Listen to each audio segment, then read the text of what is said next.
What is up, podcast people, podcast universe? We are back again. Ramehs Radio, episode 3. Here again for you people. So we have a good amount of topics today. But before we get into that, can I get my lovely co-host to introduce himself? What's good? It's your boy UndeadEnigma back again for episode 3 of Ramehs Radio. You know it's bad, and I got short-term memory when we're on episode 3, and I'm already thinking about the episode number. That's what I'm saying, man. So, pretty much what we got today. Before we start, I just want to give a shout out to the Black Mamba, Kobe Bean Bryant. Tonight is actually May 15th. He just got inducted into the Hall of Fame. Well deserved for the king. Shout out to Kobe, 5-time champ, bunch of MVPs, you know, the whole nine, man. He really just embodied LA, the Lakers spirit. Yeah, Kobe was an icon. Like, kids to this day still be in class throwing paper balls into trash bins and shouting Kobe. Yeah, shout the Kobe out. You know, gotta give him his props. You know, it's literally never been anybody else, at least not in my generation. So Kobe's definitely an icon, and it's unfortunate that he couldn't see this, realize this milestone in his lifetime, and it's too bad that he was gone too soon. That's definitely just unfortunate. Yeah, I feel like he brought the game internationally. You know, just in terms of like places like China and all other places. But yeah, shout out to Kobe, man. Gotta love him. Black Mamba, R.I.P. But it's something for the sport that not a lot of people did. Yeah, it's true. He really did put on, man. He put on. But getting into the heat of the matter, we are going to start with Sony and Discord.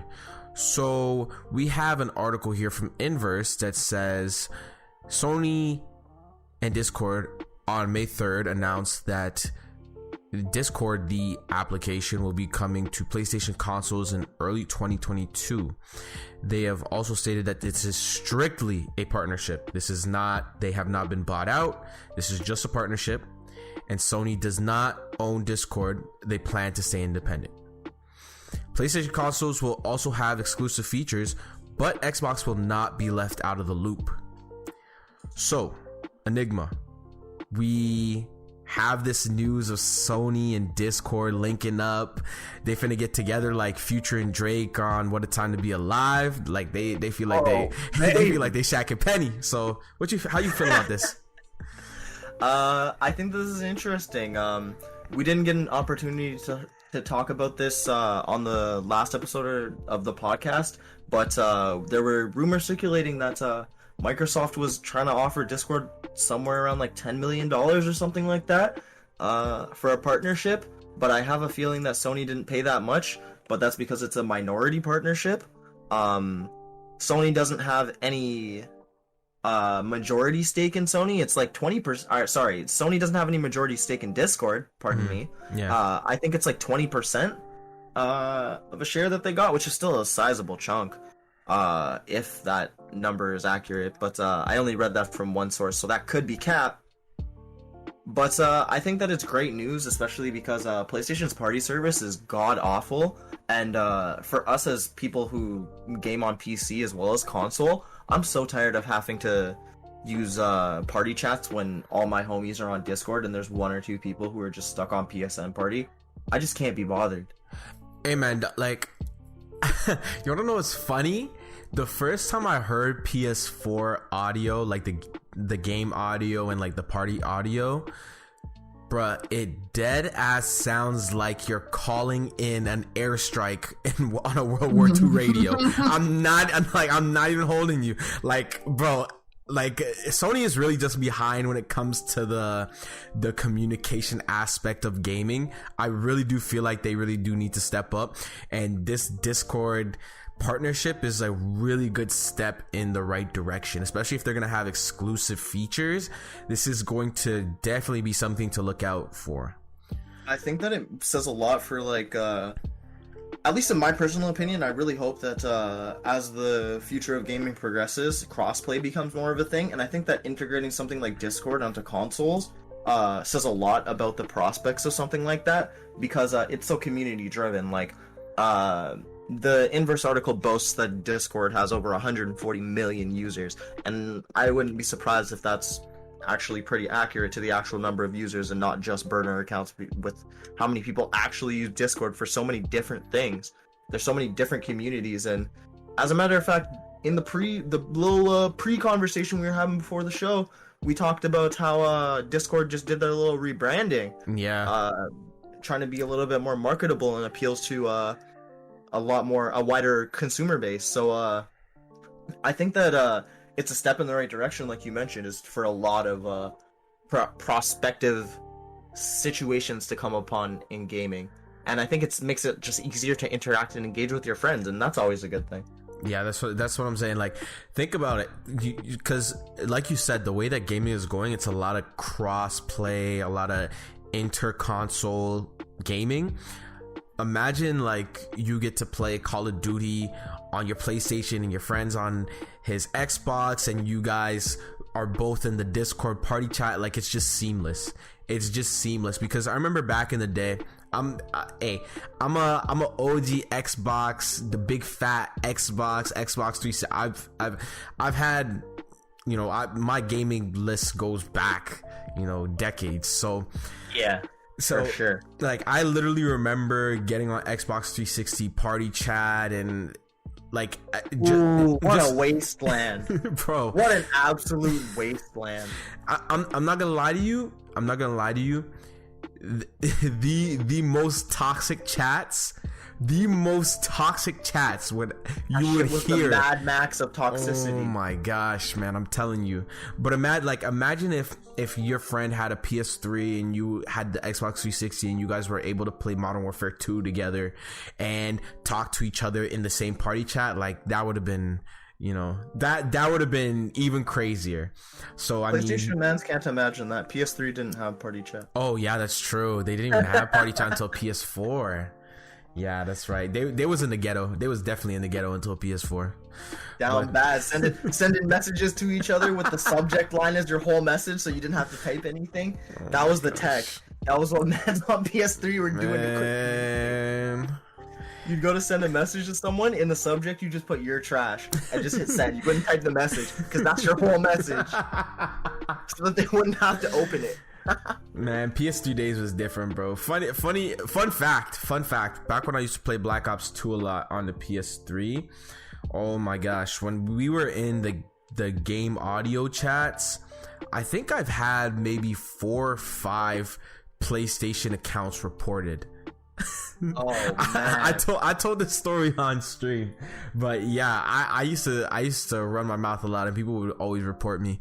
So I've had it's either 4 or 5 accounts reported, and a few have been banned. But I mean, you know, it's all water under the bridge now. It's all water under the bridge. That's just how it goes sometimes, you know? People want to talk shit, but they can't take it when you clap back. Hey man, it's true. But the online wasteland has really changed since then. I think that this is definitely a step in the right direction. Yeah, it definitely, it really is. I'm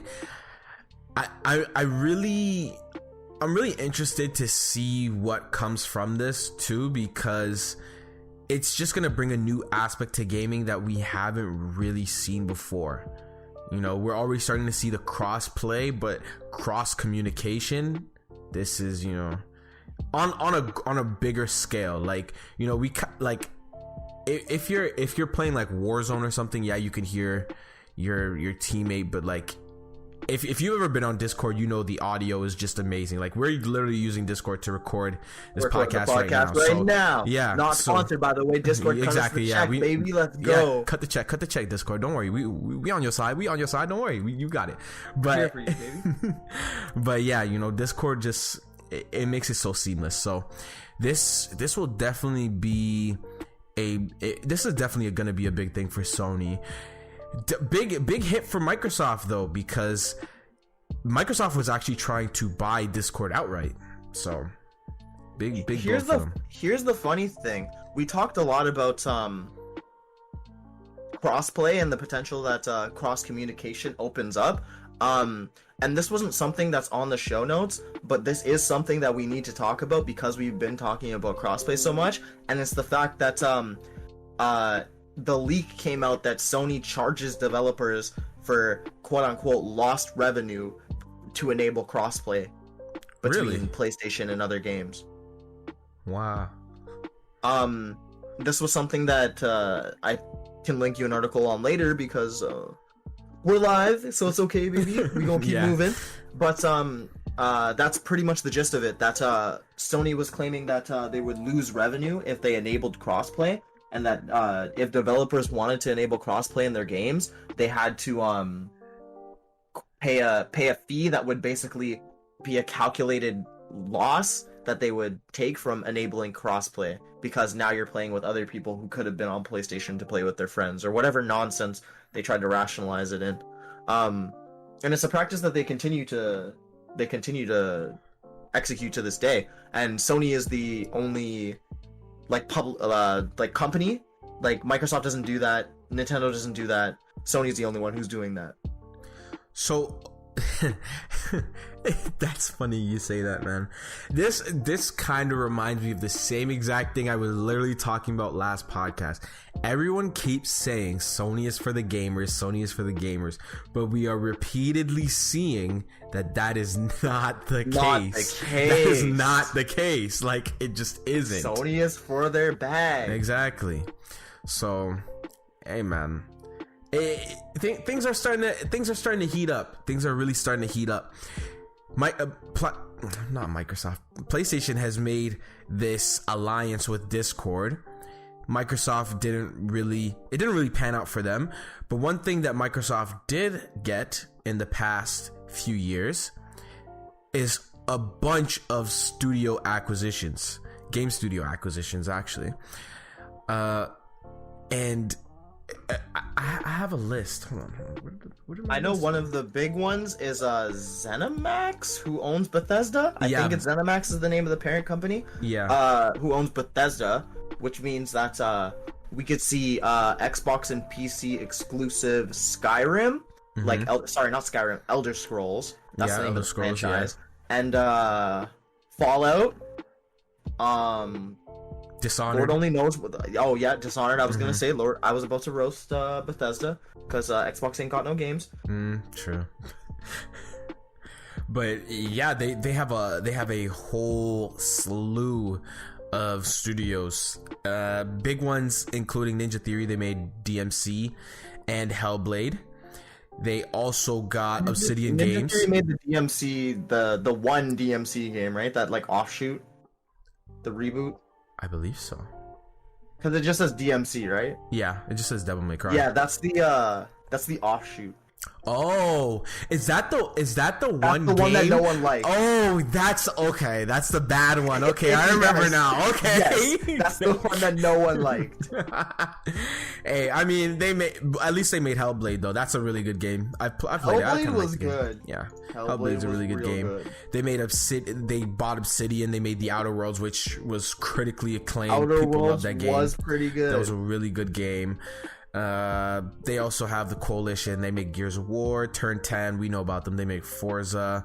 So they also have a whole bunch of other studios that I'm not gonna sit through and Rare. name. Yeah, they own Rare. Like, they own a whole bunch of stuff. Anyways, but how do we think that all these acquisitions are going to pan out for Microsoft in the next 4 years? Because I've been thinking about it.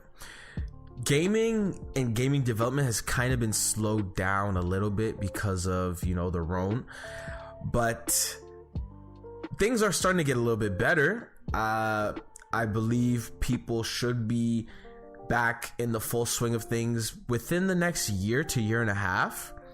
So, or at least 50% or some at least when it comes to like a workforce type of thing. Yeah.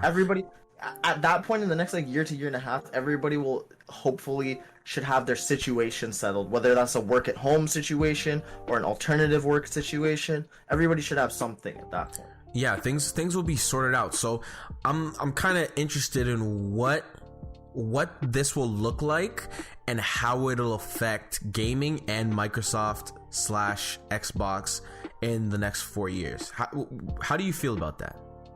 I think that's a really interesting thing to consider because we understand that exclusives drive consoles, but Microsoft hasn't been particularly keen on driving home their console so much as they care about the Xbox brand. So a lot of their stuff has been coming to PC, and I think it suggests that we're going to see an influx of Xbox and PC only exclusives, which I think is going to hurt for some people because some people may be in love with like the Fallout franchise or the Elder Scrolls franchise and only want to play on PlayStation and not get an Xbox or not have a gaming PC. And I completely understand that for some people, but that pain, that fear of missing out, that's what influences you to go to the store and go buy a console. That's what influences you to go pick up an Xbox instead of a PlayStation, and Xbox needs more of that, more of those banger titles to drive the market. I also think that something that could happen and could be beneficial from this, but won't necessarily, it doesn't look like it's going to happen, is Sony bringing more of their exclusives to PC. Because we saw with the Final Fantasy 16 trailer, when it showed at the PlayStation Experience or the State of Play or whatever the hell it was. Yeah. They have so many shows. It's originally at the end of the trailer, it said coming to PlayStation 5 and PC. They tried to sneak that in there. They really tried to sneak that in there, man. No. They snuck it out because now that it's uploaded on YouTube, it it only says coming to PlayStation 5. They got rid of the and PC part. I remember at one show they did show it before they started. It said, I believe it said running on PC or something like that, something of the sort, and that was for Final Fantasy 16. So yeah, I do see a lot more play. I believe Jim Ryan or some PlayStation exec said Sony exclusive games are going to start eventually coming to PC. We've seen it with Horizon Zero Dawn. It was on PC. I was gonna get it on PC, but I mean it came out for free. It's free now. Yeah, it came out for free now, so I didn't have to buy it. Might as well play it on the console. Yeah, I got it for the free $99. But yeah, I mean it's going to be really interesting to see how Microsoft benefits from this, if they do benefit from this, which they're going to need to lead with their best foot forward. Yeah, I feel like they most likely will benefit from this, but you know who benefits from all of this most is the PC gamers, because really truly they don't have to pay for online. They get Xbox exclusives, Microsoft exclusives, they get Sony exclusives, they get to play their free-to-play games, and so really and truly I feel like the PC gamers win through all of this, but all in all, it just drives more competition.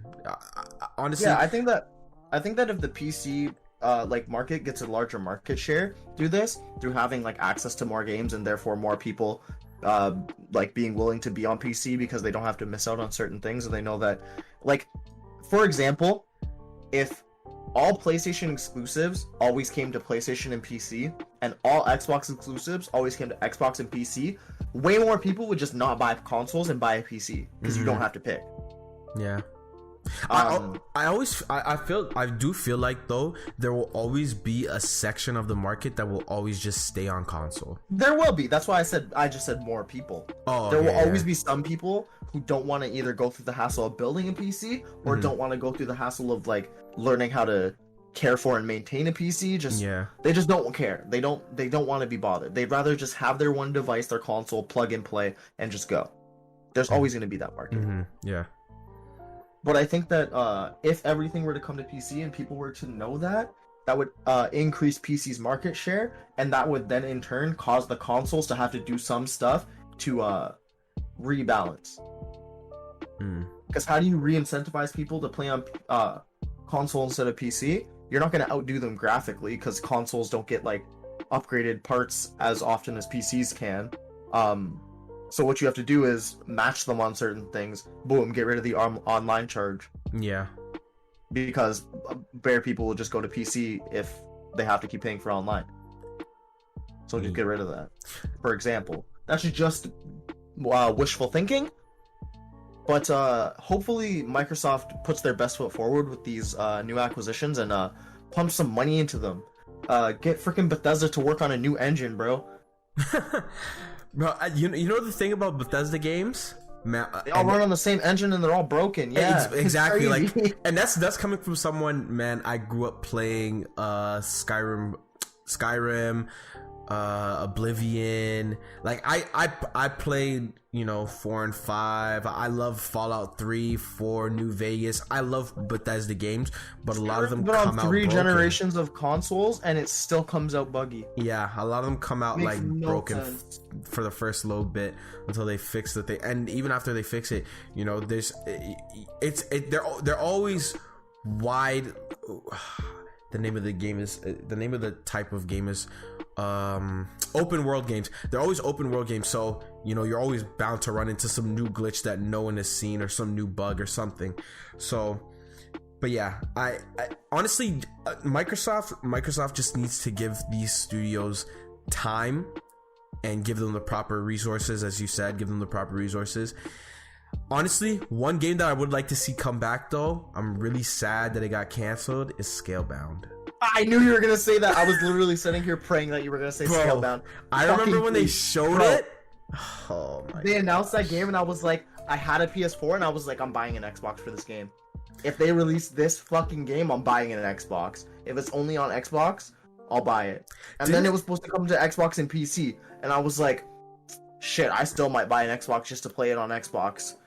This shit's clean. I think they didn't. The name of the studio escapes Platinum my mind Games. right now. Platinum Games. Didn't Microsoft and Platinum Games have some sort of fallout because Microsoft wanted the game to be more online oriented or something like that, so that they could kind of charge microtransactions. But Platinum Games is like, no, like this is the vision that we have for the game. And then I don't know too much about that, but that sounds probably pretty accurate. Especially considering that like Platinum Games like biggest bangers in the last like few generations were like Bayonetta, Nier, shit like that. Like not stuff that was like all online. They did other games. They've done a lot, but like Platinum Games has also been one of those studios that's been known to be very hit or miss. Like they throw out a game and it's either a complete banger or it's like, what the fuck was this? But Scalebound looked sick, so yo, revive that. Yeah, bring it back. Please. Microsoft exec, if you listening, which you probably not, but if you listening, please, get your mans to work on that, bro. Get them on that. I'll buy an Xbox. I'll buy an Xbox. I'm pretty sure a lot of people would buy an Xbox to play that game. That game looked clean. I'm pretty sure, especially now since they have the Series X, a lot more power. Because I remember when they first showed the little demo snippet, like the little I think it was like 5 minutes of gameplay. The game was kind of choppy, but I mean now that like you have the Series X and it's like crazy power, I'm pretty sure they can do whatever they can do really some crazy stuff. Yeah, especially they could, because it looked like they were going for like a Devil May Cry with dragons type vibe. Like they looked like they were going for like an action RPG. Yeah, which like it looked like it was gonna bang. I want to see it. Get on it. Get on it, man. Microsoft, heed our warning. True. Make this game. Man, I really miss it. But speaking of missing things, switching over to music, we missed the Rage. Mr. Rage, man. This song has been teased for a really long time. Even I heard this on Trippy's story. Yeah, like this song has been teased for at least 6 months. Exactly, at least 6 months. And the no, even longer than that, because he teased this before he dropped Neon Shark vs. Pegasus, which was his collab album with Travis Barker. Yeah, this and the original verse that was on this song. Well, before we get into the verse, before we dissect extras, yeah. How do you feel about this song? Is this a banger or bossa? How you feel about it in general? Yeah, is this song a banger or is it bossa? Listen, listeners of the podcast already know from episode 1, I don't fuck with Playboi Carti like that. I say that to say, this song kinda hit. This song definitely kinda hit. I didn't listen to the leak before I heard this. I went and listened to it later because people were complaining about the changed verse, so I wanted to hear the original verse. So I went into it with an unbiased opinion because I hadn't heard I had only heard basically the instrumental, the Trippy preview. That was pretty much all I had heard. So that was my opinion going into it.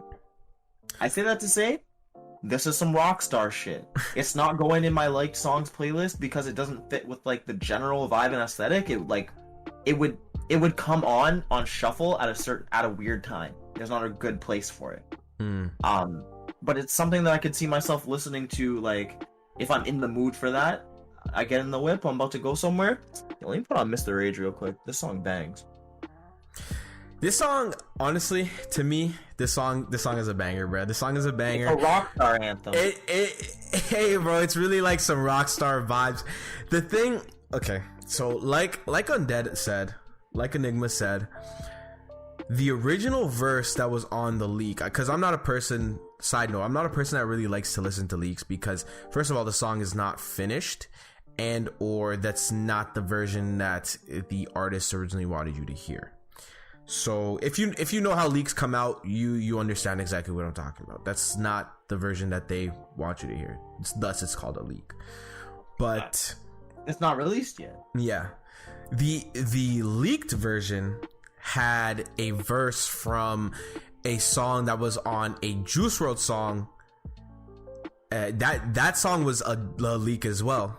But that Playboi Carti verse is from the song Want To with Juice WRLD and Playboi Carti. That song is actually really fire. I don't know if you've heard it, Enigma, but yeah, that song bangs. Yeah, that song is hard. But yeah, that's where the leaked verse is from. And for some reason, they did not choose to go with that. Carti chose another verse. It's funny because I think he did that with that Drake song. What is it? Pain 1983. Pain 1993. There was a leaked verse. I didn't hear the leak of that song until I heard the released version. The leaked verse is a lot better than. I don't know why Carti does that. I really don't understand why Carti does that. I have no idea. Carti's he's a really hard person to understand. It's kind of an enigma. But I like what you did there. Yeah, it's crazy because I'm not a Carti fan. Now you're gonna try to convert me, huh? That's crazy. But yeah, I mean, besides the verse, the change of the verse, I really did like it. I like Trippy's vibe that he went for. I like the lyric video too. Not the lyric video, the visualizer. The animated visualizer with the gremlin looking. They look like they did the same style that Tekashi 6ix9ine does for his album. Yeah, for his album covers. Shout out to whoever animated and designed the visualizer. Amazing job. I overall, I just think the song is a banger. I really like it, and I be playing this in my car. Y'all know I'm you already know, right down the street. Bro. KFC, damn thing got KFC. What do you mean? That's what I'm saying, bro. He said I'm in that guinea. Like zucchini. That shit definitely bangs. It's so weird. I have a strong appreciation for music, so even things that I don't particularly like, I can still see the value in. And this is something that I see the value in, where I'm I could be in a mood for this. It's just not something that I would be always down to listen to. Yeah, you definitely. If you're not into that vibe, you definitely have to be in that feeling for it. But I mean, if this is the music that you're used to, this is gonna be right up your alley. You're just gonna love this song. So I also think that it's in Trippy's lane, especially with, like I just mentioned, his most recent project, that Neon Shark versus Pegasus thing, which was a collaboration with, again, him and Travis Barker. He's the drummer of Blink 182. So it was kind of a hybrid rock, like rap singing type album, and Trippy's kind of found his own lane in that. Because he was kind of a 2016 rapper clone, like a 2016 SoundCloud rapper clone. Yeah. Like, Uzi and all those bands. Like, that's kind of what he started out, like, copying. But then he's definitely found his own lane since then, and I really like the direction that he's taken it. Even if not all of the songs are for me, they're not supposed to be. But I like the lane that he's gone with it, and I like that he's experimenting with his music and doing shit that he wants to do. Trippy's an interesting artist. I've always thought Trippy was an interesting artist, even from when I first heard him with Love Scars. Trippy has some really notable moments, and to me, Trippy is honestly one of those artists I'll look back 5-10 years from now. Put Coi Leray on a platform. That's He's the only reason why we still have to hear Coi Leray. He literally gave her, he literally gave her a career. Isn't her dad is like a music producer? Her dad is Benzino. Yes, that's who it is. Yeah. I couldn't remember his name because she's beefing with him right now. Her own dad. Yeah, crazy. But besides the point, I mentioned that to say it's crazy that this man getting his heart broken and making a fucking song about how he felt about her meant more than did more for her career as an artist than her own father did. That's crazy. That shit's wild. Talk about absentee father. That's crazy, Benzino. It's the evil world we live in. That's wild. Oh man. But yeah, that I honestly, I love this song. Still playing it to this day. Rocking with it. In other new music news,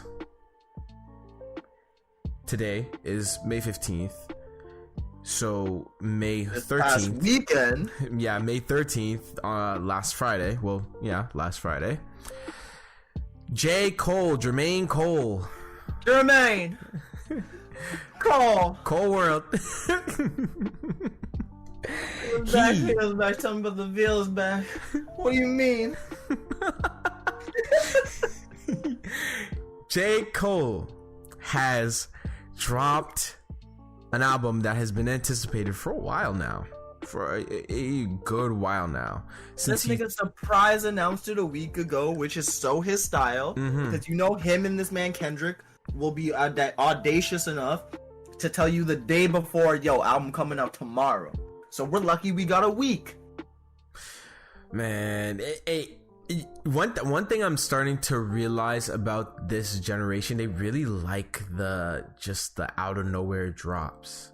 They really like it. This generation, because J. Cole kind of old, bro. He's 36. I don't mean like this generation of rappers. I mean like this generation of like music listeners. That generation. Yeah. Like the generation of music listeners. Like, okay. Yeah.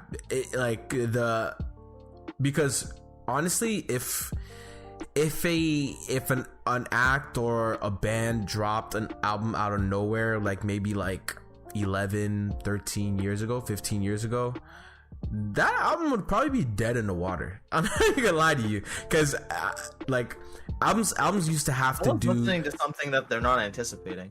Yeah, like, well, people you had to drum up hype for it, especially because and I've said this a lot in my personal life, with the advent of streaming services, it's made music so much more accessible, whereas before, like you were saying, like 10-15 years ago, you had to pick and choose which albums you're gonna buy. So like if they market it well and you get excited for an album, you're more inclined to buy that one. Yeah, it's back in the day, that probably would have been, that would have been it for the project that you're putting out.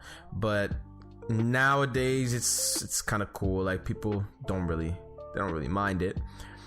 But the off season, J. Cole put out the off season. This was 12 tracks, I believe. Features from Lil Baby, Lamo Mate Boz, 21 Savage was on it. Pardon? 21 Savage slid on that beat. I said we got names on it. Yeah, 21 Savage was on it. Cameron was on it. Killer Cam. Yeah, Black. Yeah, Six Flag. Black.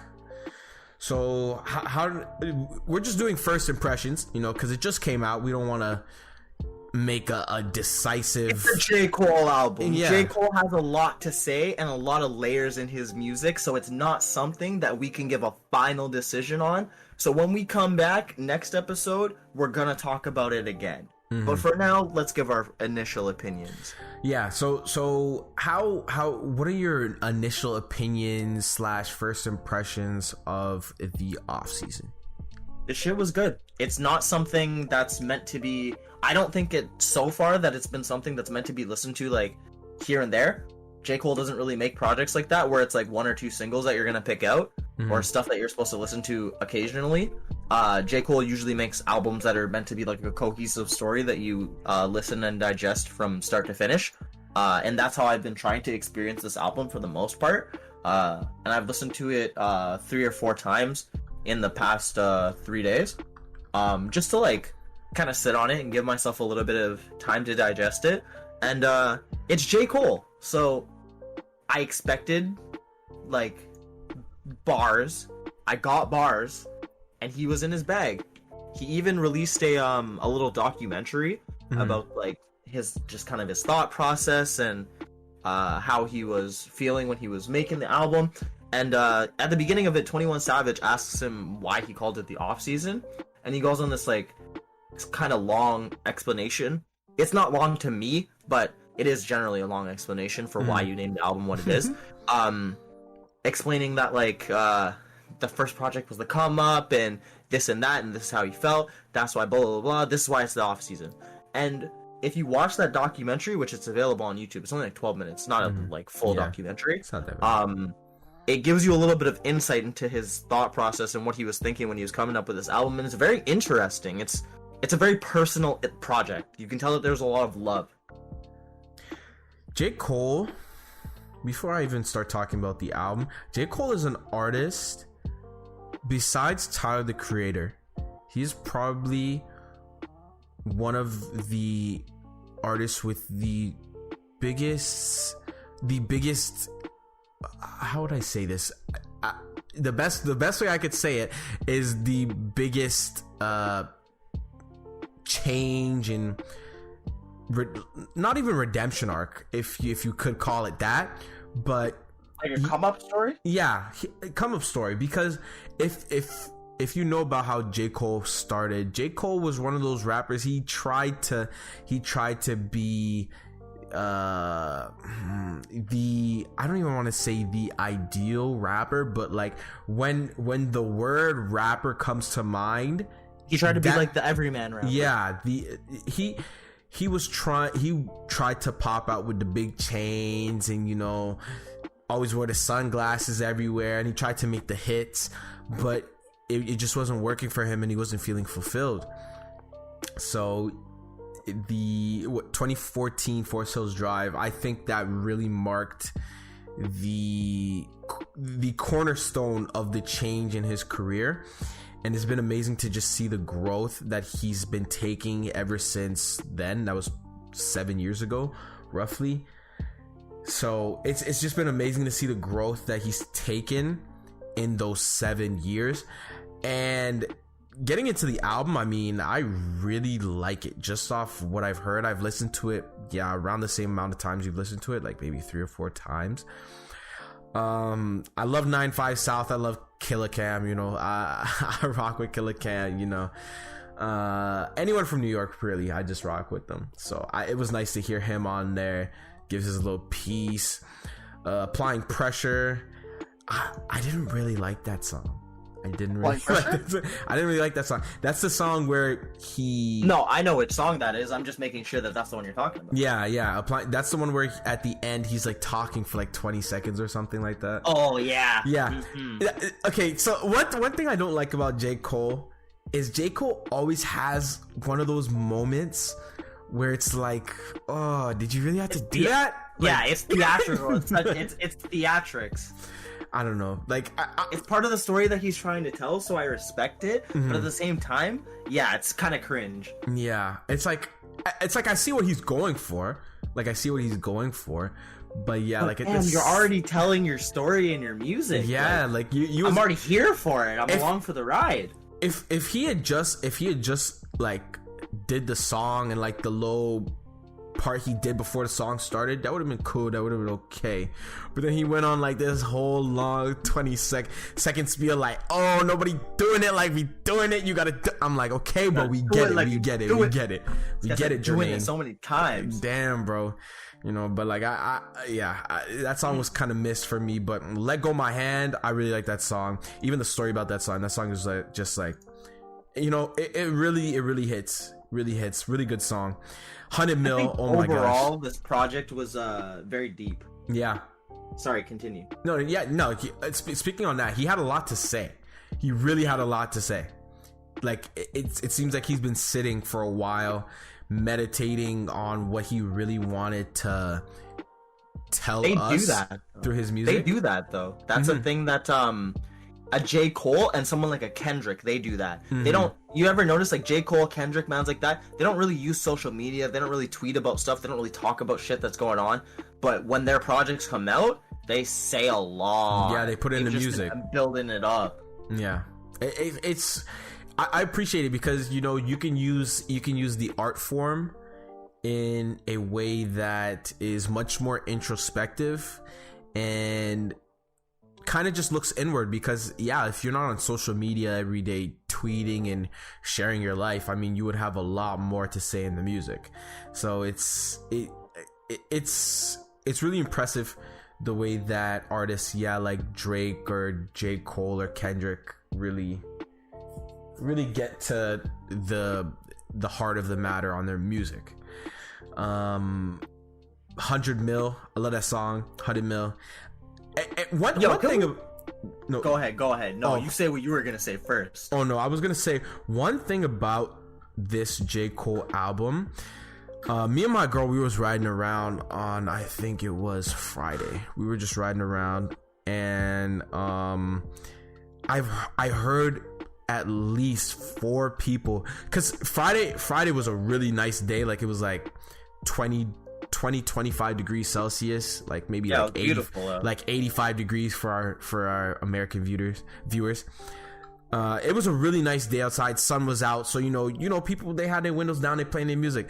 I must have heard at least 3-4 people playing this new album, bro. And you know that joint is taking over the city. Like, bro, that's crazy. Like it just really shows that you can be lyrical, you can be a lyricist and respect the craft and still put out music that just bumps and slides in the car, you know? But yeah, off first impressions, I really do like this album. I really do like it. Yo, can we talk about, this is what I was gonna say. Yo, first of all, what's the name of this track? Hold on, I'm about to check right now. My Life. First of all, that beat is definitely like a different iteration of the beat that they used for a lot on 21 Savage's album, but not the point. It hits still. Yeah, you can tell. Once someone like mentions it to you, now every time you listen to that song, you're not gonna be able to unhear it. You're gonna be like, huh, this is like a lot part 2. Anyways, yo, are these two like a new super duo on some Drake and Future type shit? Cause like this shit hits. Who, 21 and J. Cole? Yes, I heard they're like actually really good friends. Like I heard they actually like spend time together. They fuck with each other. Yeah, that's why. Because J. Cole doesn't do like just features with anybody. J. Cole only does features with people that he fucks with. And he rapped about it on that song that they did together a lot on 21 Savage's album. Yeah. Where he says like that he's seen 21 in the studio with his kids and shit. Yeah. Like, that was he later elaborated that was like a real thing, that like that actually happened. Like he fucks with 21 Savage on like a personal level. Because J. Cole's not about like this, the rappers who have 15 kids and don't take care of their kids and all that shit. Like he's a family man. He cares about his family. He also talks about that in the documentary. Damn, we need to be sponsored by that documentary. Jermaine, cut us the check. Yeah, man. There are some really good lines on this. I remember he said something. It was on 95 South. He said something like, "You guys have 30 tracks on your album and can barely make 100,000," or something crazy like that. Like, It's he definitely talking, you know, he talking his talk. He's showing that yes, I am one of the premier rap artists, and I am one of the greatest. You better respect me. So no hat. You know, I really do like, me personally, I like when people talk, you know, they talk. So I really did appreciate that. And you know, J. Cole is not really holding any punches in that regard. So no. Yeah, it's nice to hear. It's nice to hear. I agree. I want to talk about some other music that dropped briefly before we move on. Yeah. So unless we're still talking about this album. No. I've said everything I need to say. Okay, I've said everything that I need to say about this project too. But there were a few more notable tracks that dropped that I was very interested in.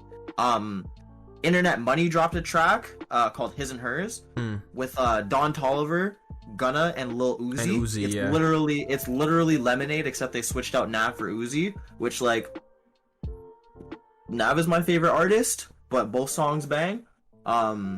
But haters are gonna say that shit is whack and that they're glad Nav is off. Whatever, you niggas stay mad. But what? Anyways, His and Hers slaps. That song goes hard. Yeah. Kodak dropped an EP. Haitian Boy Kodak, and there's some bangers on that as well. I listened to it a little bit. It sounded good. I only gave it 1 or 2 listens. I didn't give it as many chances as the J. Cole tape yet. I gotta listen to it like one more time. Yeah. But it's definitely, like, for Kodak fans, you're in your bag. This is what you wanted.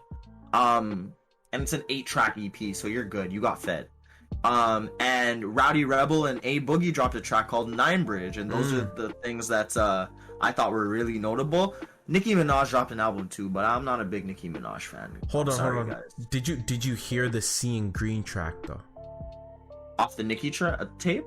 With Drake, Lil Wayne, and Nicki? I haven't listened to it yet. Bro, okay. Man's a bit. Okay, hold on. Let me just say this. Let me just say this quickly. I am a very, very, very, very, very, very, very big Drake fan. Okay. I am very critical of him because I am a very big fan. I've been a fan of Drake for, I want to say 12 years, since like 2009, 2010. That song, honestly, that brought me back to like 2012, and like the lyricism was insane. From Nicki, from Wayne, from Drake. Drake dropped arguably one of the best verses I've heard from the year so far. Even with Lil Wayne's verse, which was amazing as well. Like, that's crazy that Lil Wayne I was gonna tweet this because it was funny.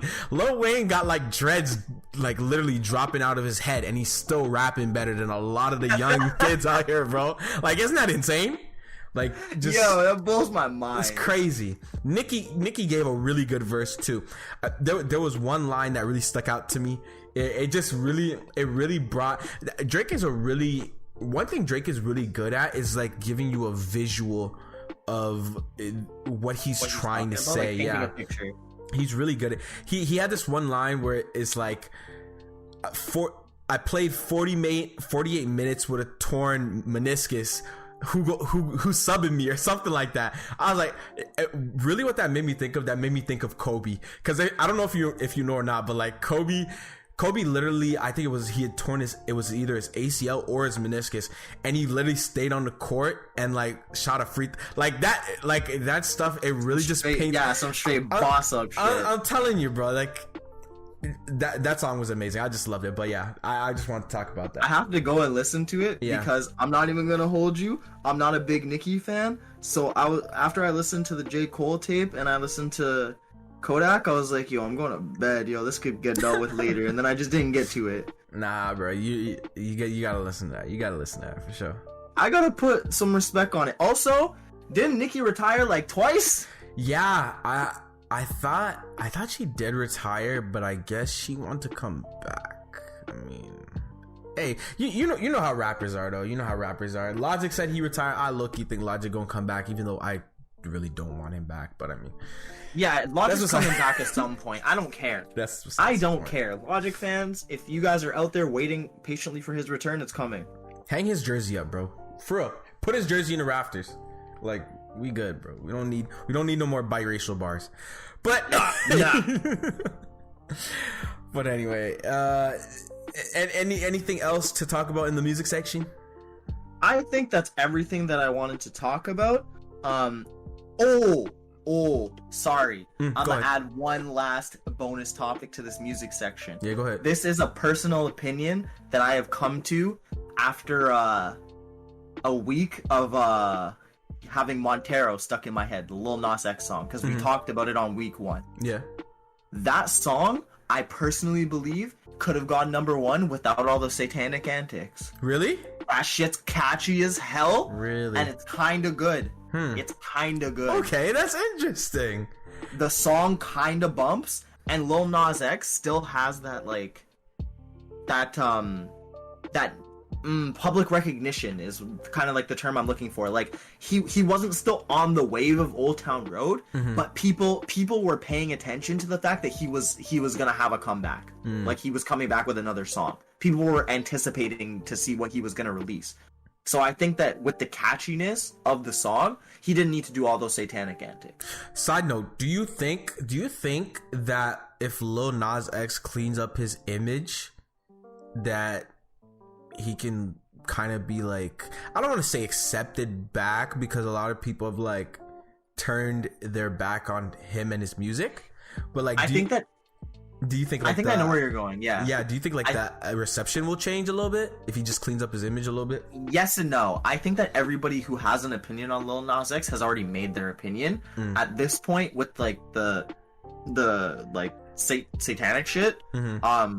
You drove away as many people as there was left to drive away, because like even if he wanted to keep the music video as it was and say that it was like an artistic statement, which I could like kind of accept, because he did later elaborate and say like the reason why he went with that was because like you people have been telling me all my life that for liking guys I'm going to hell, blah blah blah, like I'm just embracing it. If you really wanted to go that route and it wasn't just a publicity thing, then sure, you could have done that.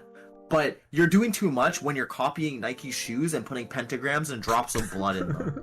You're doing way too fucking much. You didn't need all these antics. Yeah, that's true. And that's like generally how I feel about it. So I think that people have made their minds up about it, and I don't think that reception is going to change, because there's almost nothing left that he can do. Once you come out as like gay, you're a supporter of the like LGBTQ community, and then you do the like sacrilegious like Satanism type shit. And not that he is preaching Satanism, but just like Satan centered or Satan focused. You've pushed away the core groups that would push back on your music anyways. So I think at this point it's just about staying in your lane, and you don't need to do incredible antics anymore. But I mean, I guess he still wants to stay relevant, so he could just fucking make music quicker. Like, Montero didn't need as much time as it took to come out, bro. Since his last release, like, that song is not that deep, and it's like 2.5 minutes. And was there even a fucking album yet? No, I don't think so. No, I don't think he's announced anything. Just, just promoting his Montero song. Yeah, I don't think he's announced anything. Well, yeah, that I kind of do feel like you're right on that. The people who have made their mind up on Lil Nas X have made their mind up. But I mean, the people in the middle, people who are kind of iffy, maybe he can win their favor a little bit. If you have gone back and said, yeah, this song is kind of good, I'm pretty sure there's a few people that have done that as well. So, maybe you can win those people in the middle. I never hated the song. I never just listened to it. I only ever heard the chorus because, like, I don't watch TikTok, but you know what I mean? Like, TikTok, Instagram, Reels, that type shit. Yeah. I've only ever heard the chorus, and I thought it was catchy. I just didn't listen to the whole song. But one day, my friends and I, or my coworkers and I, were talking about it, and I was like, you know what? Let me listen to this song. And I was like, yo, this shit hits. Like, I could be singing along to this. This shit actually hits. If it wasn't so satanic, or like just the stigma it's around not like, it. Yeah, like it's not like I personally have a problem with it. I'm not very religious. I'm not like atheistic. I'm just not very religious. I'm not offended by it. Mm-hmm. But like, you're doing the most to get outrage from a specific group of people when you just didn't have to. Yeah, it's very, very internet trolly, very like those people that go on Reddit and just like, they be saying all types of crazy stuff just for reaction. He is an internet troll. He's an internet troll. I swear he used to run like a Nicki Minaj stan account. I heard that. Dude, he used to I assume that it's Photoshop now because I know that it's fake because of the Montero video, Mm-hmm. but I remember for a while this guy was tweeting about how he got tits, like tit implants. Yeah, and posting like quote unquote thirst traps of him like flexing with just like the top of some quote unquote tits showing. I don't know if it was makeup that like, because you can actually do like contouring to make it look like there are breasts there. I've seen it. I've seen like DIY videos on that shit. Or if it was like just editing like Photoshop, but like he's such a troll. Like what? What did you say? He's a character, man. He's really a character. I'm kind of in the same boat. I mean, I don't really love him. I don't really hate him. It's just like, man, your name is in the news like all the time, and it's not for like, Lil Nas X donates to homeless kids or nothing like that. It's like Lil Nas X pisses off a whole so. But yeah, we'll have to see how that pans out. Moving into pop culture news though. Logan Paul and Floyd Money Mayweather are slated to have it's an exhibition fight, I believe. It's an exhibition fight. It doesn't really count for this record. I can't believe that there's anything going on. But anyways, the fact that it's even happening is crazy. But Logan Paul and Floyd Mayweather are slated to have a fight on June 6th, and they had a press conference to promote the fight. And at the press conference promoting the fight, Jake Paul and Floyd Mayweather, they have an encounter where they see each other, and Jake Paul seems as if he wants to fight Mayweather as well. They then start to squabble about setting something up officially. Then Jake Paul grabs Floyd Mayweather's hat. Says the infamous line, "Got your hat." Got your hat. And then tries to run off, but there's a whole swarm of security, so he not really getting nowhere. Floyd Mayweather really got them hands like that, so he trying to give him the blows. They were in a circle anyway. They were in a dog circle, like a school ground group huddle. I don't. There's a fight. I don't know if Jake Paul really thought he was gonna like get away and run away. Bro, this nigga thought he was about to shun Paul like it was Bleach. That's what I'm saying, bro. He really thought he was gonna teleport out of there. I had the instant transmission on lock and it didn't work. This guy was like, "Yo, my key must be low today." Man, hey. As I said, I really do I like this boxing thing, but like, where are we at now? Where we literally have Logan. Well, first of all, in terms of weight classes, this is a weight class nightmare because isn't Logan Paul like 6'2", 6'3"? Yeah, he's tall as shit. He's tall, and Floyd Mayweather's, I believe, 5'6". I want to say. So yeah, but Floyd Mayweather's like 50-0. Yeah, okay. So hey, don't get it twisted. Floyd Mayweather is my favorite boxer. He is my favorite boxer. He's hands down the greatest defensive boxer of all time. Exhibition match or not, he better win. But there's no fucking like there's no ifs, ands, or buts. You know the crazy thing I've been hearing. I watched another podcast and it was it's actually funny to hear it. One of the guys on the podcast said, "Bro, Logan Paul actually has like a chance because like if you know about boxing, like the reach and your wingspan, it matters a lot. Because if Mayweather is in and around the same height as KSI. KSI beat Logan Paul. Wait, Mayweather's that height? Yeah. I think KSI is probably a little bit, because you said Mayweather's 5'6", right? Yeah, KSI is probably like a little bit taller, but KSI is not even like 6 foot. Isn't he like 5'8", 5'9"? I thought KSI was like 5'10". He might be 5'10", but he's like under 6 foot. Yeah. Anyways, it was relevant. The reach was relevant in their fight, and arguably KSI should have won the first fight because it was more decisive than the second. But regardless, KSI was able to win. Floyd Mayweather is a professional fucking boxer, and Logan Paul has fought KSI twice. And who else? That's it. Yeah, I think that's it. Yeah, he hasn't fought anyone else. Because Jake went on the fucking spree because Jake won his fight. Yeah, won his fights. Yeah, so training regardless, Floyd should not lose. I'm not taking it. I'm not taking no L's. I don't. Hey, man. It's gonna be crazy. If he loses, bro, it's gonna be crazy if Floyd Mayweather gets knocked on his ass by a guy who's not he's not a professional fighter, and two, he's only fought like in 2 actual official fights, right? That would be insane. I think people might say it's rigged. You know, because you know what's gonna happen when that happens. They're gonna call for the rematch. They're gonna call for the rematch. I don't know what to think. I really don't. I don't know what we're gonna see come June 6th. I just know, 1, it's gonna be interesting to see, and 2, everyone involved is getting a bag. They're getting a major bag for this. So, I mean, when there's a bag involved, you chase. Mayweather cares about more than his fights is his ego. You think he's gonna let his 50-0 record, where I think he has like some a different exhibition loss that like they don't count. Yeah, he has lost the fight before. Yeah, but like it doesn't count to his record. His like official fighting record is flawless. Yeah.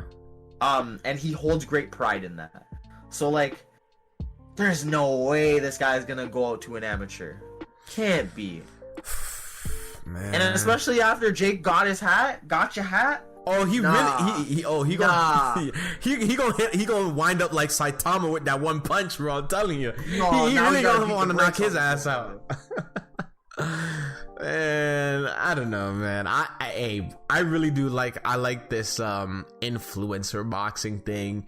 It kind of is feeling like it's starting to water down the actual integrity of the sport. But I mean, for now, it's the WWE of boxing. Yeah, it's becoming that. It's literally just for entertainment sake. For now, it's, hey man, it's entertainment. We taking it, we watching it, we talk about it, we commentate over it. You know, we enjoy it. Yeah, I ain't too pressed about it. Yeah, but Gotcha Hat was stupid. He tried to market it too, changed his Twitter handle to it, and then started like releasing Gotcha Hat merch. I think one thing about Jake Paul really likes to be the villain. I don't know why he's so obsessed with it. Some people thrive off of that though, you know, like not to like bringing Kobe up again. I swear I brought Kobe up like 3 times, but bring Kobe up again. Kobe was into the, I would say maybe midway through his career, Kobe really liked that villain role. Like Kobe really liked to come into your home arena and drop like 40 on your team, you know, and just hear them boo. Like I don't know, like some people really like that villain role, and I think Jake Paul thrives off of it. And plus he's making a bunch of money, so I mean, yeah, he's making bank. He's making a lot of money right now. So I mean, at the end of the day, my dumbass can sit here and stay mad because I'm not making M's. That's what I'm saying, bro. Hey man. Hey, I'd like to get in the ring with somebody though. I like to get in the ring with some influencer. I think I'll give him the hands. I think I'll give him the hands, bro. Some influencers or something. I ain't getting in the ring with no Mayweather, because we like. Listen, I'll get in the ring with an influencer, but like I'm doing the KSI / Logan Paul approach. Like I'm getting a trainer. I'm training for like 6 months to 8 months at least. Like cutting calories, all of that. Yeah. Dealt with. I'm taking it serious. Can't go in the ring like no Ben Askren. Like Nah. he looked like he literally just like pulled up off the plane.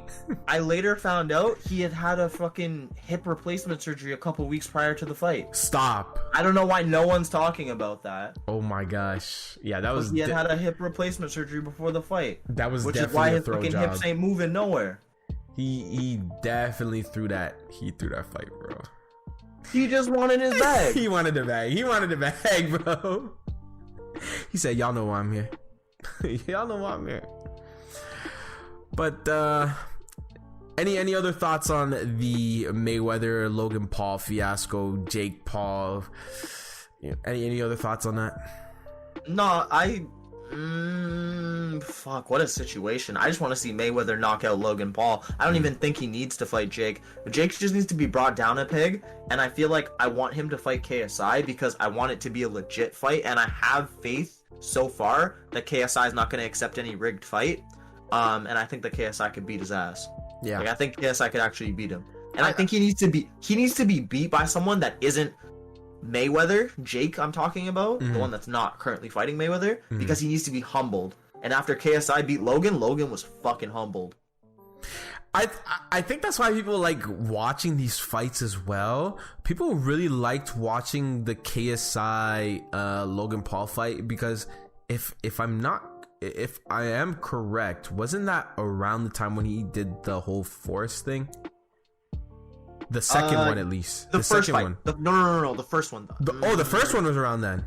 I'm pretty sure it was the first one because it was a distraction from the Forest thing. Yeah, so like it might have been the second one, but I think it was. I could have sworn it was the first one, bro. Yeah, like people really just wanted to see Logan Paul get knocked out because like all the stuff he did. So it's like the same thing with Jake. When he got in a fight with Ben Askren, everyone wanted to see him get knocked out because people don't like Jake Paul. Ever since like the Team 10 days.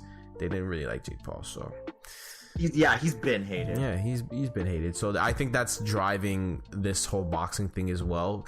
At least for the Paul brothers, is that a lot of people don't like them. They want to see them get knocked out. They want to see their ass laid out on the floor. So, I mean, understandable.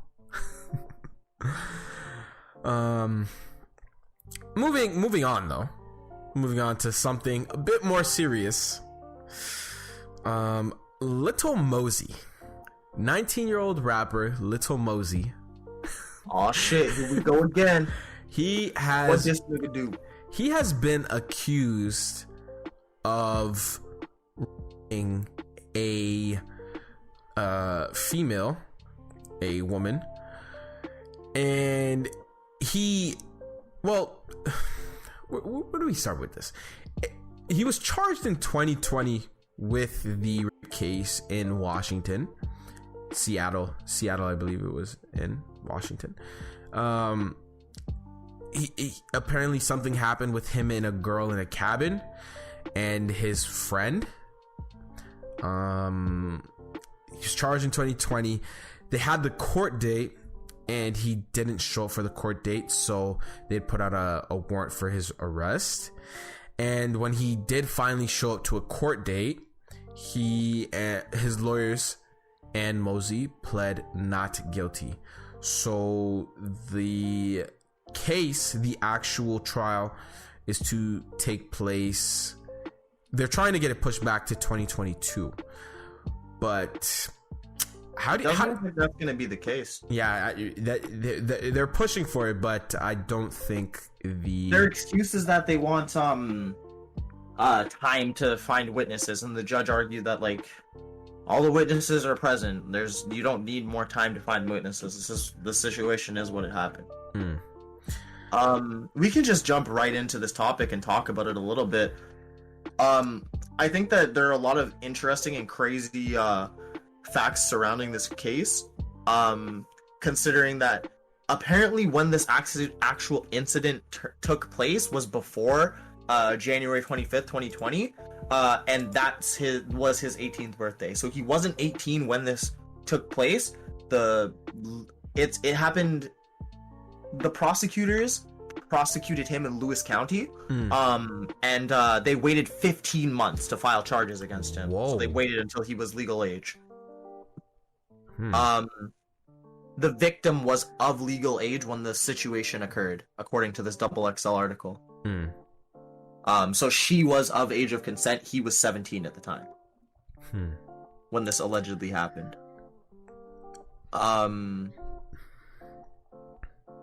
Touchy subject, bro. Touchy subject. No, it's super crazy. I know the judge allotted him travel. Like, he's allowed to travel and, like, tour and stuff while this is going on. Yeah. For his, like, bail conditions. Because, he can't really, like... The judge basically said, like... I know he's not gonna run away and try to go hide somewhere. That would just make everything worse. So, like, he's just dealing with it. And in terms of the failure to show up at the first, summons, apparently they sent it to the wrong address. Apparently they had sent the summons to an address that he hadn't lived at for more than 5 years, so he just didn't get it. Damn. Yeah, this whole situation is insane, and the whole idea of this happening is just.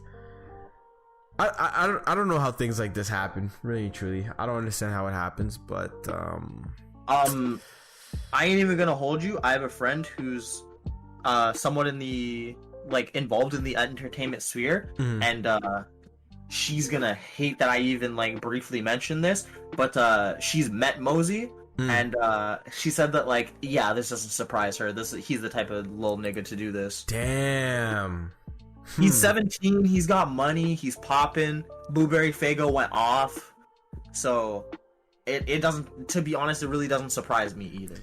That he got too caught up in his head and got to catch up in the money, you know? The crazy thing that I really think the crazy thing about stories like this when I hear them, like a celebrity getting accused of these sorts of acts, is why would you need to do that? Bruh, you're young, you're rich, I'm pretty sure if you really wanted to, get with a shorty, you could find one. It wouldn't be that hard. Well, to get a little bit more into what actually happened, she has fully admitted that she had consensual sex with Mosey in a car outside the cabin. What she is claiming as the rape charge is that later when they went inside the cabin, he double teamed her with one of his homies. Oh. She said that she remembers being blacked out when she got into the cabin. She remembers being laid down on a bed and blacked out, and waking up with Mosey on top of her, pushing her legs apart while he was dealing with her. But she had already. That doesn't make it okay. Sorry, I don't want to make it sound like I'm saying it was okay for Mosey to do this. Yeah, I'm saying that he went into it with the mindset of, oh, she already said yes to me once, so I can do whatever I want. Because she admitted to having consensual sex with him outside, in a car. Crazy situation, bro. I see. That's the thing. Sometimes when you hear about these stories, you don't know exactly how to approach them, because first of all, there's so many different sides to it. And you don't want to be insensitive or anything, but it's just it's wild. It's wild. And I think it's a textbook example of a situation gone too far, because you already got the consent earlier, and you already got it in. So what were you really you were that down bad? Yeah. Huh. Man, I remember when Kodak had these allegations as well. I believe it was it North Carolina? All of Kodak's situations settled out of court too, which is kind of sus. Yeah, but it is what it is. I think the last one that he the North Carolina one, he also, I think he only got community service for it, community service and some probation. It was like something really light. Yeah, he just dodged a potential 20-year sentence. Yeah, like it was just recently. It's something really light. We're apparently nibbling on some girls, but we ain't gonna get into that. Yeah, hey man, hey, as I said, these situations are very crazy. You gotta attack them very. These rappers is wildin'. Hey man, hey, that's the short and simple of it. They wildin', really and truly. They wildin', bro. Hopefully, any like more information comes to light about this situation. I want justice to be served, but it's also hard for me to personally say that I want Mosey to go to jail for this. I'm not like a big Lil Mosey fan. I fuck with Blueberry Faygo. That shit slapped. And he does a lot of songs with like Internet Money, but like it's all like stuff that you can tell like he didn't write this. It's all like catchy radio banger type shit. But that's the type of music that I like. So like I enjoy some of his content, but that doesn't make your actions okay. So at the end of the day, I want to see justice served, whatever the judge feels that may be. If it requires Mosey to do some jail time, then I guess it is what it is. Because if he gets off of this situation scot-free, then it's very likely that he'll do it again. And it would be one thing if she was charging him and the friend was the only one who did something to her and he got consent earlier and she admitted to that, but he took the consent from earlier and like applied that to a later situation that it didn't have any reason. It had no business applying to it. You didn't have consent in the second situation. Just hope justice gets served. You know, whatever needs to happen, just let it happen, and just let this get tied up and resolved. That's really all I have to say about that. Moving on to something lighter, though. Something lighter. We're gonna talk about. Well, this is kind of a two-sided topic. We're gonna talk about Dogecoin and the crypto market as a whole. So unless you've been living under a rock for the past 2 to 3 months, you would have heard about a little crypto named Dogecoin. And if you've been following crypto for a little bit, you would know Dogecoin is what is known as a meme coin.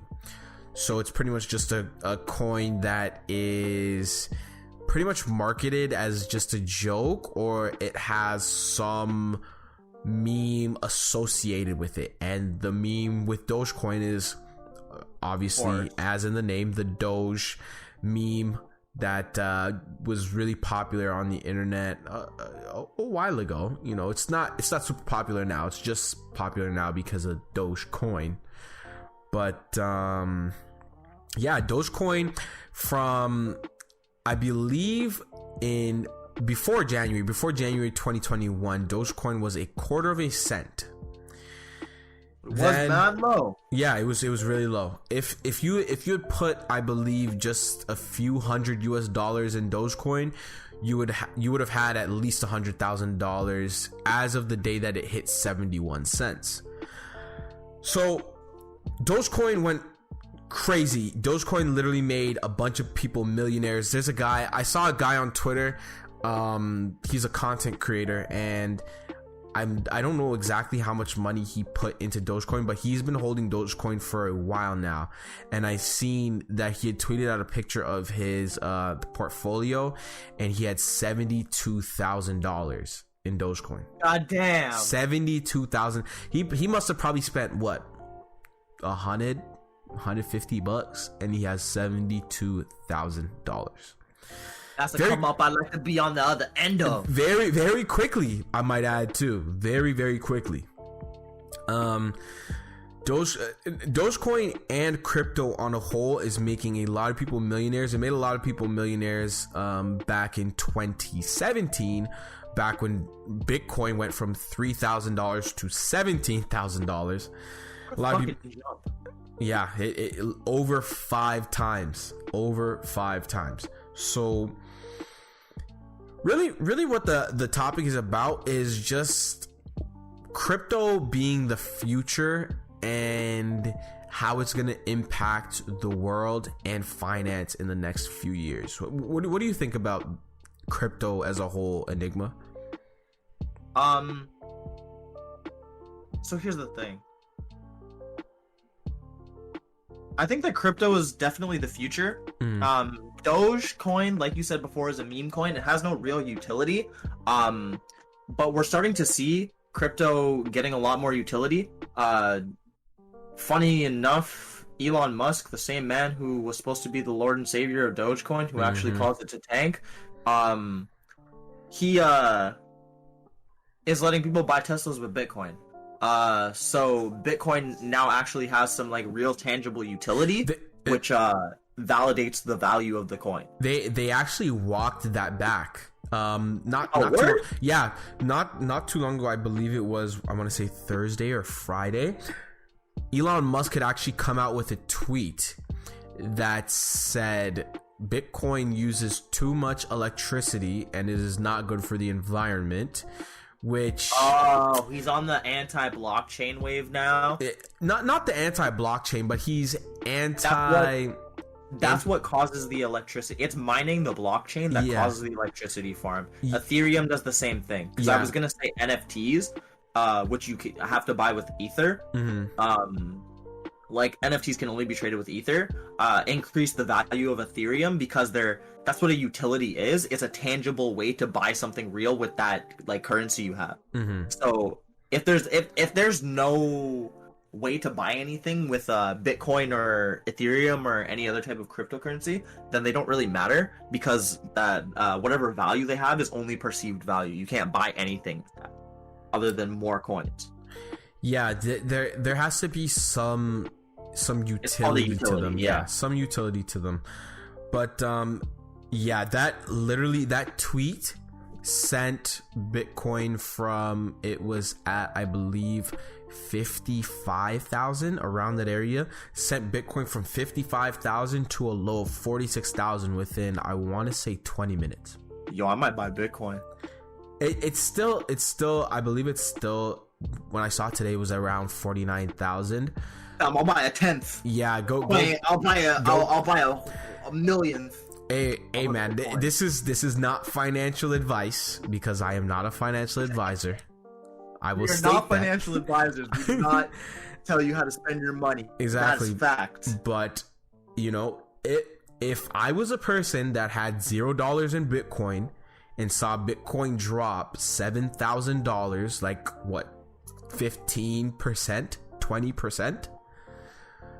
I would definitely go buy some, and I did go buy some. I went and bought some. I bought some the day it crashed, so I got a really good price on that. But hey, I've been a believer in crypto since December of 2020.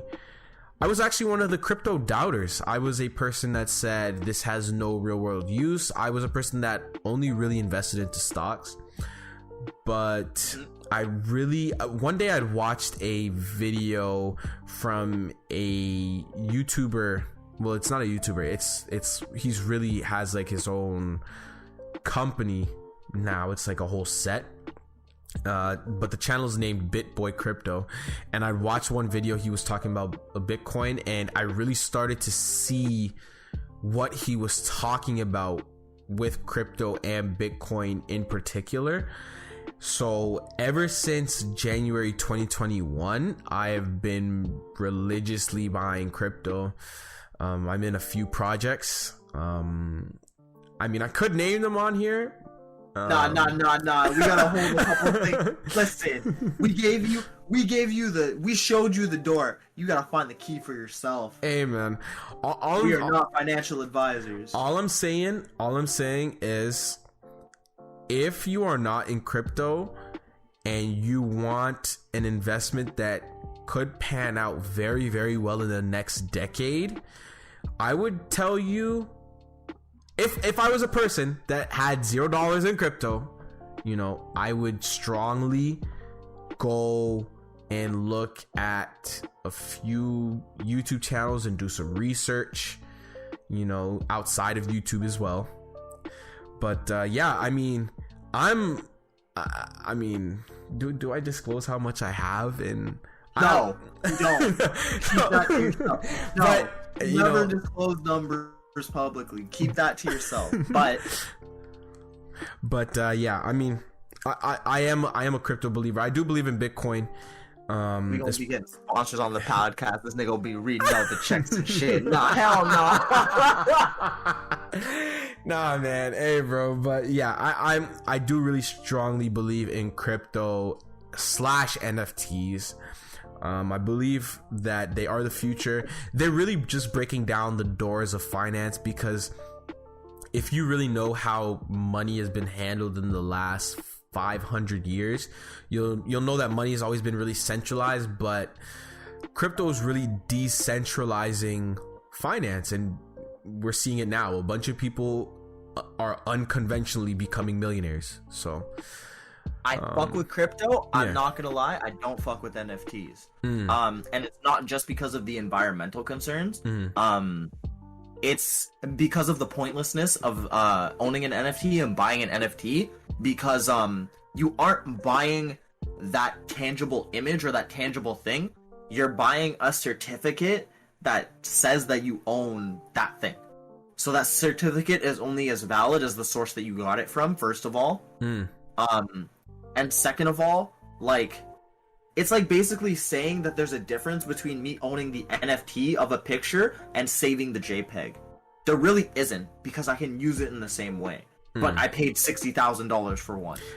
I feel you, but the thing is, some NFTs, like, yeah, you're right. Like in the case of Top Shot, you're paying for the digital license, because you don't own the actual NBA highlight, because it's licensed to Flow Dapper, the company that makes NBA Top Shot. It's licensed to them by the NBA, and you know how those big NBA companies Top are. Shot is a very specific type of NFT. It's not even specifically an NFT. It's basically an NFT, but it's a little bit different than when you're buying the generic non-fungible tokens. Do you have to buy Top Shot with Ethereum? No. You can buy with normal USD. Yeah, so there's a utility to it. Yeah. NFTs can only be bought using Ether. And it's not like Top Shot, where it's regulated by like that specific company. Like, NFTs are just like general. Like, I can make an NFT for the Nyan Cat meme, and upload it and create an NFT and sell it for $20,000. And if someone buys that for $20,000, they own the NFT that I minted, which like probably costed me a lot in like electricity and shit, because minting an NFT, it's similar to mining blockchain for like Bitcoin. But anyways, the NFT that I minted is what they're buying. Top Shot is a little bit more different because it's regulated. In some cases you do actually own the files, like you, not the files, but like you actually own the digital portion. Like if you wanted to destroy it and like it never gets seen again, you could do that because you own the actual thing. But yeah, like you said, in some cases there are ones where you literally just own the minted token. It depends what type of NFT you're buying, but yeah, on a whole, I believe that if it's something that's unique, humans are always going to want it. And if it's something that everybody wants and it's in NFT form, it could carry some value. Me personally, I don't really have a lot of NFTs because I don't really see anything that's of worth right now. If you go on websites like OpenSea and things like that, you'll just see it's a lot of like little Microsoft Paint drawings. Like, it's nothing like really of worth. Like, there's only like a few people who are making something that's like really good. Like, I don't know if you've heard of Beeple. He makes some art NFTs and they're really good. I like the idea of NFTs because I like the idea of putting the ownership of like digital art back in the hands of the artist, and I like the idea that also whenever an NFT is sold, the original like minter of that NFT gets a portion of the sale. So like if I sell you an NFT and then you sell it to someone else, I still get a portion of that. Yeah, it's like permanently, because it can be tracked with like blockchain. So that is something else that I like about it. Like the idea in and of itself is good for the like distribution of media and art. It's just the execution of it currently that needs a little bit of work. Yeah, I think when it's like cleaned up, it'll become a lot better. And I feel the same way about crypto too, because crypto is still right now, it's kind of the Wild West. You know, there's a lot of things that are like set in place. Like, you know, crypto will be where it needs to be when you can turn to someone, because like right now everybody wants to know what crypto is, but it requires a really lengthy explanation. When you can turn to someone and say, oh, it's just digital money, and just leave it at that, and people could be like, okay, I get it, then crypto's going to be where it needs to be. Yeah, I see that happening. I see that happening soon. Honestly, I really do see it happening soon, because like, did you ever think like a thing like Dogecoin would be like everyone is literally talking about, bro, I'm gonna go buy Dogecoin, you know? So we were buying Dogecoin at work. Me and my boys were buying Dogecoin at work. That's what I'm saying. Like, it's like Dogecoin has like kind of infiltrated the mainstream, and Elon did have a really big hand in that. But just like general crypto, like, you know, other stuff like, you know, I don't know if you guys have heard of like ADA or Ripple or and people in our generation like the sound of a decentralized currency that isn't government regulated. So as things progress, it's just going to get more and more popular. Yeah, the government is known to meddle in economic affairs. If you know, you know. But you know, you don't have to be the most learned economist to know that the government does a lot of meddling in economic affairs. But you know, so that's why decentralized finance is so important, because it really puts the power of money back in the people's hands. That's why this is so important. But yeah, I mean, I'm a crypto believer. I'm gonna be a crypto believer. And any other thoughts about this, Enigma? I think that's a really good place to leave off the crypto conversation. If any of our listeners are interested, then I would always suggest, you know, doing your own research. Like we said, we're not financial advisors. We can't tell you what to invest your money in. True. But I think at this point, everybody can see that crypto is going to be a very big thing. And decentralized currency is something that I think all of us can get behind, like non-government regulated currency. So I think that is something to consider in the future. I think that is something that everybody should have their eye on. And that's where I'll leave that. Yeah. Something that a lot of other people have their eye on, though, is Invincible. Oh my god. Woo! Invincible, bro. Where do I start with this series, this IP? Where do I start? Are we doing a spoiler review or a spoiler free? No, we'll go spoiler free because it's still kind of fresh. I mean, there's memes all over the place. So oh, these memes hit. There are memes all over the place, but I still keep it clean, you know, just in case some people haven't heard about it. Brother, there's one I saw the other day, and it's Naruto and Sasuke, and he's like, the show is called Naruto. What did you think was gonna happen? Oh man, Invincible, bruh. So the way that I heard about this show, actually, series. I keep calling it a show. But the way that I heard about this series was I was on Twitter one day late night, just scrolling through the TL. I told you to watch it. Get out of here. No. That's the first time I heard about it. No, I'm being serious. That's the first time I heard about it. Tell your story. Well, Go ahead. At least my memory is bad. I'm so sorry. Hey, my memory is horrible. But tell your story. The first time I seen Invincible on social media, I was late night scrolling through Twitter on my TL, and I see someone, they tweeted, it was something along the lines of, look at this great animation or something like that, and it was the end of episode 1. And if you know what I'm talking about, you know what I'm talking about. The end of episode 1, where, you know, things get crazy, and I'm like, bro, what is this show? Like, it has like this DC animation, but like they're doing things that you've never really seen. It is not DC level animation. You know? I'm not gonna hold you.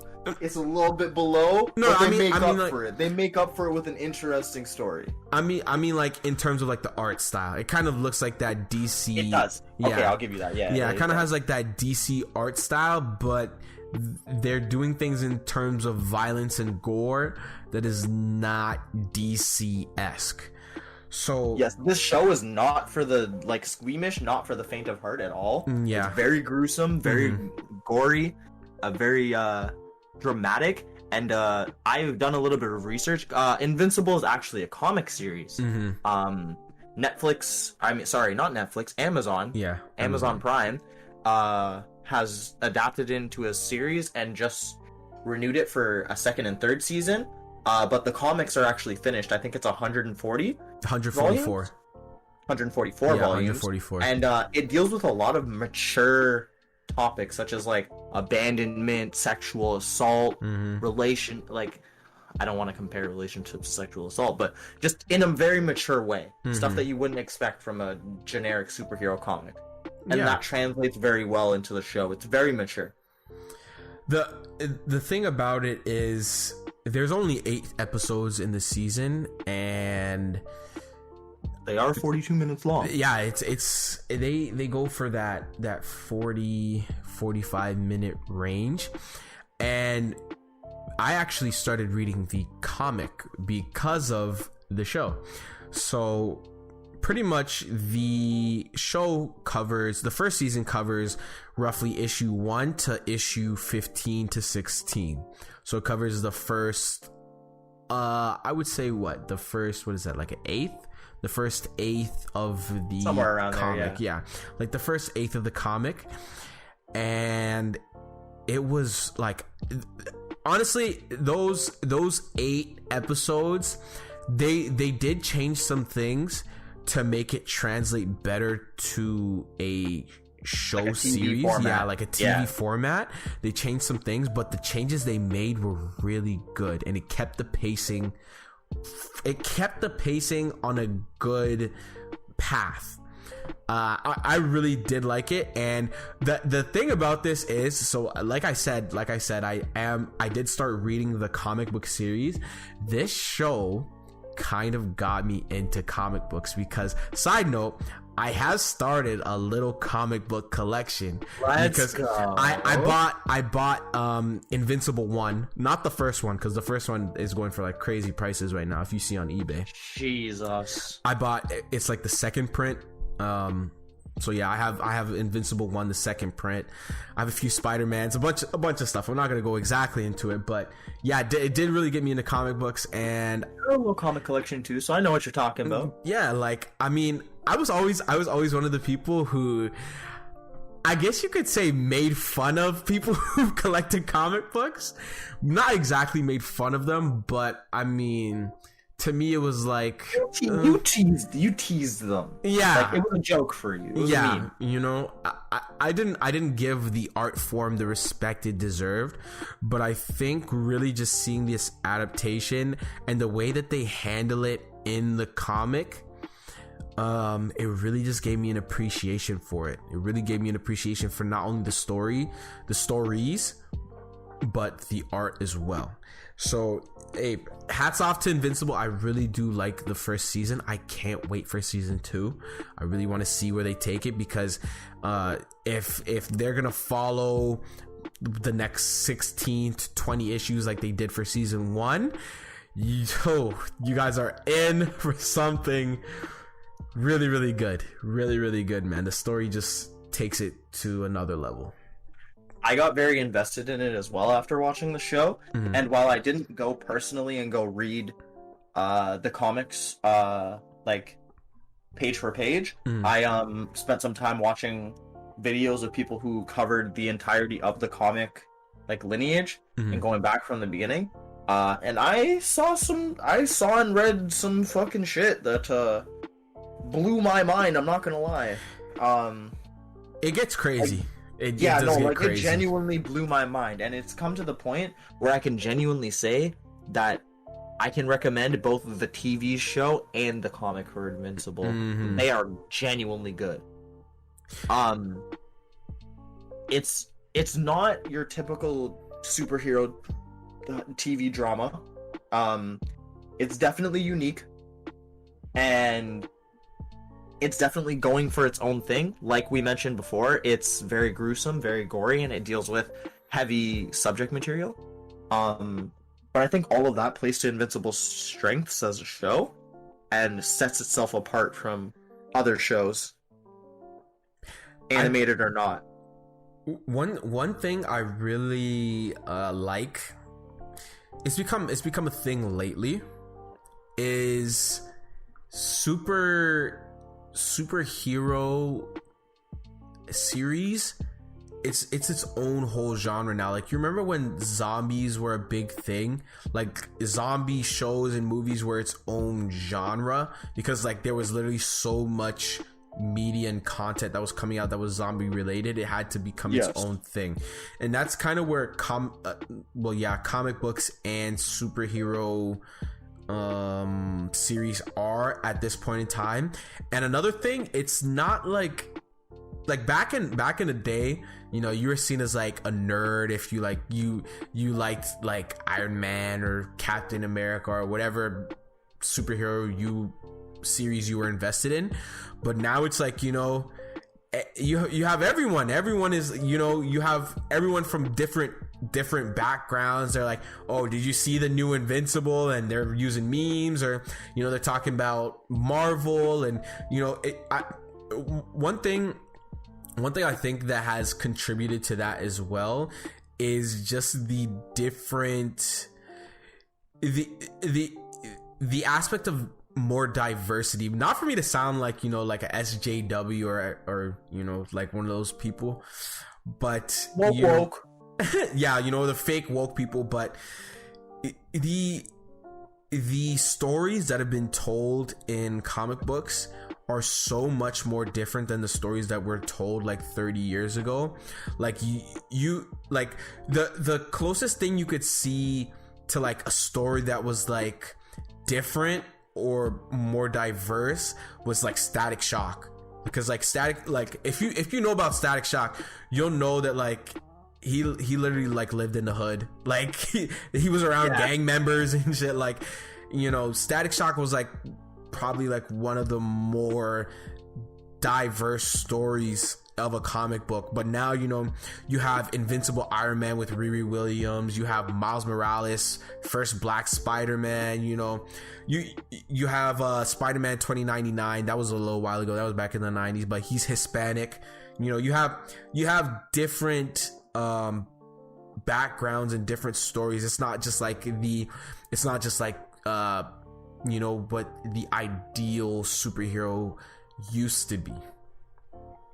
You know, a little tangent, but I think that's why we're starting to see superhero content really just catch its stride, because it's more diverse and more inclusive, I guess you could say.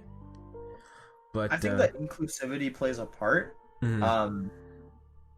Though I don't know that it's anything I particularly look for. Like you mentioned the example of Miles Morales, and Miles is like now because they really flushed out his character, but a lot of people had problems with Miles at first because they like outright said that the reason why they made him was because like if you weren't a white male, you couldn't relate to Peter Parker, but his like Spider-Man's whole thing and his whole like point of existence is that like it's not about who's under the mask, it's about what you do when you wear the mask. Yeah.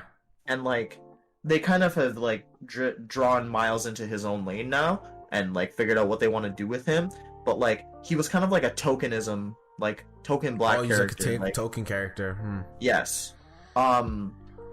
So I personally didn't particularly fuck with it at first, but now that the character kind of has some identity to him, I can fucks with it. Yeah, you know, that's the thing. You gotta find the line between pandering and telling a story that is actually relatable to the audience that you are portraying, or the audience that, you know, you're trying to tell the story aside from. I think that comes from actually getting people who are actually from that background as well, because yeah, it would be weird to read a story where it's like, yeah, it seems like they're just really just doing this to do it, you know, having a black character because they are black, or a Hispanic character because they... Iceman to be like gay in X-Men comics. Really? Yes, like they didn't change Iceman to be a different person. They just said, "Oh, he's gay now." I don't know. I'm not too big on X-Men, so I don't really know about Iceman like that. But yeah, it's weird. It's kind of off-putting when you have these characters where, you know, they're kind of just shoehorned in, like they're the token insert minority group here. You know, it's weird, yeah. But you know, I on a whole, like, I think like in terms of just like reaching more people and getting mass appeal, I think it is definitely helping. And you know, Invincible is just like a big, I would say a big example of this. Because even like the superheroes, you know, you have like a Darkwing. He's like, I guess you could call him a Black Batman. Black Batman. That's literally what he is. Even the group, what are they called? Guardians of the Globe. Guardians of the Globe. Everyone says they're like a knockoff Justice League. It's just like so funny, man. But yeah, I like the show. Joke. They're not even trying to hide it. Like, yeah, that's the joke, that they're a budget Justice League. Like you can see what they're derived from, but they have like their own sort of little spin-off or unique trait that separates them from their... That shit ain't even relevant anyways. I ain't gonna get into it, but that shit ain't even relevant anyways. Yeah. That is not relevant. Literally, it doesn't matter. It doesn't matter. It does not matter, but they are a budget version of the fucking Justice League. That's bad. Yeah, but I mean, yeah, I do really like this series. I'm currently on issue 70 of 144, so yeah, I'm almost literally halfway through. You're deep, but not done. I know stuff that you don't know yet. I'm not gonna spoil anything for you, but yo, there's a reason why I'm also saying, like, I advocate for both the comics and the show. There's a reason why. Like, that comic was good. There was even around issue 60. There's I really can't wait to see that animated. Oh, I wish I could say it. I really wish I could say it, because like, I know we're gonna have a post show local conversation, bro. I'm telling you, because I cannot wait to see that whole little arc animated, because I'm telling you, when people see it, if they can, because what I'm guessing now is gonna happen is they're just gonna get a bigger budget and more resources, right? Because, you know, hopefully it'll help them. Yeah, hopefully it'll help them, you know, make any necessary changes they want to. Just keep the cast, because the cast is amazing. You know, the voice actors are really good, but you know, in terms of just like improving anywhere they need to, bro, there is one arc Oh my gosh, I cannot wait to see that animated, bro. I really can't. Really can't. Yeah, it's frustrating because we can't go too much into detail with it because we're definitely not trying to spoil stuff that hasn't happened. Yeah. But just be on the lookout. Keep your head up, and if you were interested in Invincible before, it's worth checking out. If you weren't interested before, it's worth getting a little interest. Yeah, give it a try, man. At least watch one episode. It's on Amazon Prime, so if you got Amazon, it's on Prime Video, my bad. So if you have Amazon Prime, you know, go at least just watch one episode, you know. At least watch episode 1, see what it's about, see what's popping, and give it a chance. Yeah, because it's worth your time. Yeah. That is all we have on the show notes, though. Great show. Love the show, man. Honestly, I feel like the podcasts are getting better episode by episode. So, it's just, I agree. We can definitely see that we're getting a little bit more into the flow when it comes to things. Yeah. And I think it's crazy that somehow we managed to be more on point and still go for 2 hours, but we just had a lot to say. Yeah. We usually try to aim for an hour and a half, an hour 40. But this episode was just so jam-packed that we just had to like kind of hit everything because there's been so many big news topics. So yeah, but great show. Hope you guys enjoyed. Hope you get good little laugh or some information that you otherwise did not have before. I just want to thank my amazing co-host UndeadEnigma for coming through, spending the time. We out here. Any other words you have to say to the podcast people before we go ahead and end this? Yeah, so thank you to everybody for stopping by and watching. If you're listening to this on YouTube, go ahead and check out the Spotify and Apple Music or Apple Podcasts and all those other versions. Go rate this podcast 5 stars on Apple Podcasts because that helps out the algorithm and helps bring in new listeners for us. Yes, sir. And you already know this is a 5-star podcast, so don't even think twice about it. Just do it. Sure. With that being said, we really appreciate all the support. Remember, on pretty much everything, it's at It's Ramehs and at UndeadEnigma. If it's not UndeadEnigma, it's probably like at Sequoia Walters or something. Not important. Not a big deal. Yeah. We'll get the branding underway on my side eventually. But again, thank you to everybody for watching, and I'll catch you guys on the next episode. All right. Ramehs Radio, checking in, checking out. Peace.